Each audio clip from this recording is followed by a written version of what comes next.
சென்னை வாசிகளுக்கு நல்லா தெரியும். நீங்க பண்டிகைனாலே நீங்க எங்க டி நகர் தான். நீங்க பாருங்க, பெண்கள் உள்ள புனையும் போது அந்த ஜவுளி கிடையாது தான், நகை கிடையாது தான், குழு குழு குழுன்னு ஏசி வச்சிருப்பான். அவங்க குழு குழுன்னு இருப்பாங்க. ஆண்களுக்கு பாருங்க, கண்ணு எரியும், விலையை கேட்டா காது எரியும், உட்கார இடத்துல எல்லாமே எரியும்.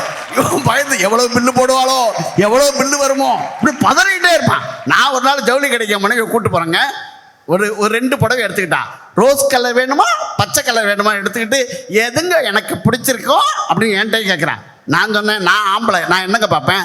ரோஸ் கலர் எடுத்து பார்த்தா 17,500 போட்டுருது. பச்சை கலர் எடுத்து பார்த்தா 9,500 போட்டுது. உனக்கு பச்சை தாண்டி தங்கம் நல்லா இருக்குங்கிறேன், உங்களுக்கு பச்சை பிடிச்சிருக்கு, எனக்கு ரோஸ் பிடிச்சிருக்கு, ரெண்டையும் பேக் பண்ணுங்கன்றான். அதுக்கு என்ன கருமத்துக்கு நம்மகிட்ட கேட்கணும்?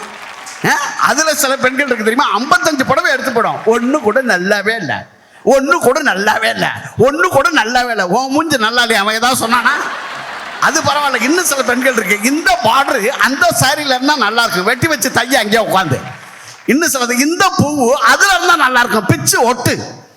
3 மணி நேரங்க கடையெல்லாம் அலசிட்டு அன்னைக்கு என் மனைவி சொல்றா, இந்த கடையில எதுவுமே நல்லா இல்லை, அடுத்த கடைக்கு போகணும். ஏங்க அவங்க என்ன முறைக்கிறாங்க, அதுக்காக பனியன் சட்டி வாங்கினேன்.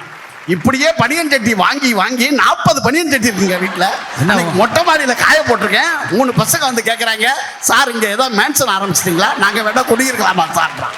வாழ்க்கை அப்படி ஆயிடுச்சு சார். எதுவாக இருந்தாலும் ஒரு அளவு இருக்குல்ல.